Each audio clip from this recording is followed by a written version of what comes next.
It's Roger and James here from the DisKingdom podcast. In this episode, we're going to be talking about our history of video games with Fox now being purchased by Disney. And we're going to be, as I say, we're going to be covering them a little bit more in detail. But I actually thought the other day, it'd be kind of nice to kind of have a quick look back and see what our history is with some of these titles. Because I'll be honest, actually for me, this goes way back. This goes way back to pretty much back to when I started playing Disney games. Because primarily, The Simpsons. But before we go into that, James, what's your sort of rough history been like with Fox games in the past? Not all that extensive. I remember playing the Simpsons arcade game back in the day, you know, with Bart, and he'd hit people with the skateboard and all that stuff. It was like the X-Men arcade game, so that's a classic. I've played some of the Aliens games, some of the Predators games, some of the Aliens versus Predators games. Outside of that, though, I can't really draw on too many... anything that specifically says Fox to me. There are probably properties that I played that are owned by Fox that I just didn't think about as Fox games. Yeah, it's kind of that weird thing now of like thinking like sort of Simpsons, Aliens, Die Hard, things like that. So I'm going to start off with, like you said, that Simpsons arcade game. That was actually one of the major games I played as a kid in my local arcade, which I went to a couple of times a week. And because it was, my dad used to do life saving, so I used to run off to the things with the quid. That was kind of the payment for going. So it was like X-Men, we had Simpsons, we also had Ninja Turtles. So those three side-scrolling games all next to each other, and they were 10p a go, and they were the cheapest. I loved them. I was always playing on. So flicking between the three of them, Simpsons games was one of them. But also, my cousin had I think it was Bartman versus the World or versus the Aliens on the NES. This was obviously back when we didn't have. You only really played the games that were in your friends and small family. That was, you didn't really get, and I do remember playing, and it was bad. I don't remember getting very far in it. I don't even remember that game, to be honest. I know I didn't play it because I didn't really play any Simpsons games between the arcade game and then Hitman, which was the Crazy Taxi style game. Yes, was that Dreamcast or Bart versus the Space Mutants? That's what it was. Crazy Taxi was originally Dreamcast, but I think Simpsons Hit and Run was like GameCube, PlayStation 2, original Xbox. Yeah, those were the ones. So I loved Crazy Taxi, and then the Simpsons had a very good version of Crazy Taxi as well. I don't know this Bartman game. No, it was, and I think there was a Bartman game as well. I'm sure I had on. It must have. I think I had a Game Boy game, Simpsons game, because this would have been like again very early 90s when the Simpsons first came out. Because my granddad had Sky, so we used to go over there and watch the Simpsons because we didn't have it ourselves. So The Simpsons kind of was one of those things, and then I think we pretty much got to the, a few years after that, and that kind of was the end of The Simpsons.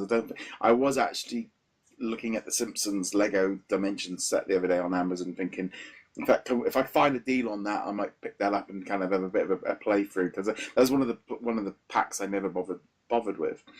So The Simpsons was one thing, but another game that I distinctively remembered was Die Hard Trilogy on the PlayStation, on the original PlayStation.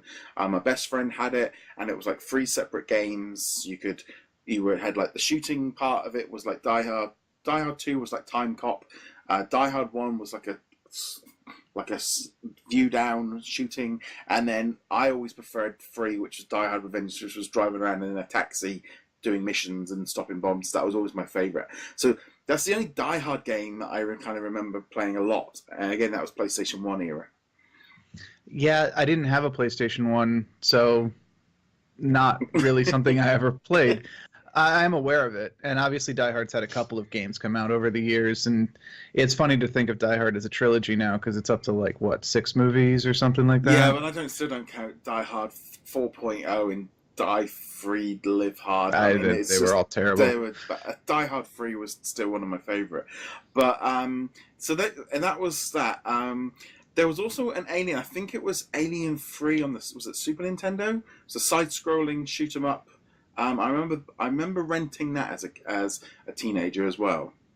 See, didn't play that one, but I do remember playing in the arcade Alien versus Predator, and now this was a side-scrolling beat 'em up in the same style as Simpsons Yeah, and X-Men we were talking about earlier.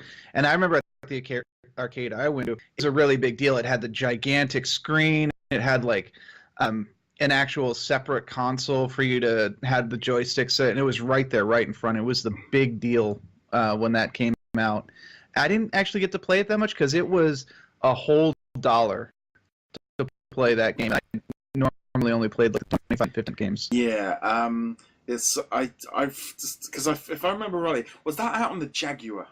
The It might have been. I never played on an Atari after the 2600, so Yeah, I remember the Atari I think it was so. I remember there being like that was like one of their key games, and I remember going into Rumbelows, which they went out. They went out. I remember they went out of business so long ago. I remember going in there and buying Mega CD games for £1. That was how long ago they went out of business.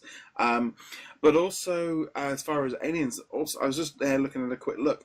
Alien Trilogy, which is a shooting game from 1996, which I remember being another. That was a big game. That was Sega Saturn, PlayStation. So that was another one of the big Alien titles that I distinctively remember being one of my major games. See, I knew about the game. Obviously, I knew about Aliens and Predators and stuff. I didn't really get into the Aliens franchise until I got older. It wasn't like I was sheltered from it. My parents would have let me watch at least the second one, if not the first one.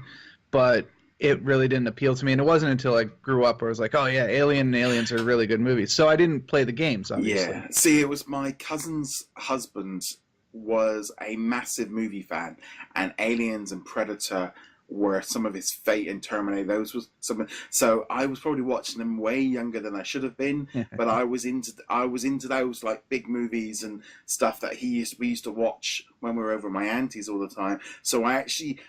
Those movies were kind of quite a big part of like my teenage years. I did, Aliens, Alien 3, that all that kind of, and Predator 2. Those are big movies and Die Hard. These are all movies I watched with my cousin rather than and but then it was that odd thing, and then I think like once we kind of got to college, uni, like 2000s, I don't know if I've touched one since.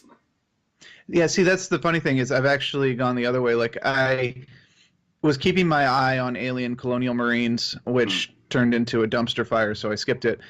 But Alien Isolation, the most recent Alien game, at least the first quarter to half of the game was really good, and then it got stupid after that. Once you had a weapon, it wasn't nearly as good of a game. But see, that was my experience with Aliens games for the most part, other than the Aliens versus Predators arcade game that I already mentioned. Yeah, I do remember that one being in it. It's just that kind of weird thing for me of like almost it like hit a point where those franchises lost like the what was about them it kind of died off. We saw so many bad sequels, and it's kind of and also I think as well hitting like probably at that point hitting like 20, bit more, playing a lot more video games, but also paying for them myself, but also not the licensing had got to that point where I'd kind of gone through 5-10 years of licensed games, and now we were starting to get PlayStation 2, PlayStation 3, where you were starting to get some very high quality games, and licensed games weren't quite working the same way that they used to back in the 90s. Right, and in fact, I think that would be true not just for Aliens, Predators, any of that stuff. If it was a licensed game, there was automatically a stigma attached to it. And it's only been in recent years that we've kind of been like, actually, yeah, some of these newer release triple A tier 1 games have actually been like, oh yeah, the licenses can be good. Yeah. They can still be junk, but if they can be okay. Yeah, if they take the time and put some care into it, try not to release it with the movie and just take what's good about it. So it is that kind of thing. I've been looking at the Alien. I'm hoping that at one point maybe it comes up on a Games with Gold or a thing to try that one out, because I haven't got around to seeing Covenant yet because I didn't really like Prometheus very much, and that was probably the reason why I didn't kind of carry on with that one. But this is how I just thought the other day. I thought, well, actually. It's funny because there's some franchises from Fox which probably are just as big a part of my video game history as some of the Disney ones. And I thought, well, it's not, and again, that changes your mindset when it's something that's you were burned on your brain as a kid or as a teenager. It's there for life, and I think that's what some of these franchises will do. Yeah, and I mean, you've got franchises like The Simpsons. You've got newer franchises like Family Guy, and all those stuff. And I'm sure that we'll start seeing more of those games pop up. But obviously nowadays, the mobile market's the big one. You know, we've got Simpsons Tapped Out. We've got Family Guy. I don't know what the subtitle is for it, but it's basically Disney Magic Kingdom style game. You know, I think that's what we're really going to see is Fox isn't necessarily bringing some major video game licenses. Sure, Aliens, Predators, etc. But most of their licenses are going to end up in the mobile market, and that's what we'll see. Yeah. Whether or not Disney kind of pushes forward with that, if they decide to scrap Tapped Out and the Family Guy games and the other ones and to produce their own ones. But I mean, we've still got like a year or more before this happens. Yeah, so. And also at the same time, I think they'll go along the lines of if a company's making money with it, they'll kind of keep it going. But we'd love to know what you guys think. What's your history of Fox games? Are you like old folks like us where you actually did play them? Or is something like you're just like, no, never touched them? Let us know in the comments below. As per usual, you can hit that subscribe button on YouTube or on the audio platforms. You can also check us out over at DisKingdom.com. James, where can they find you? I'm at HeroicLegacy.com. And on that note, guys, thank you very much for watching. See you guys soon. Later. Later.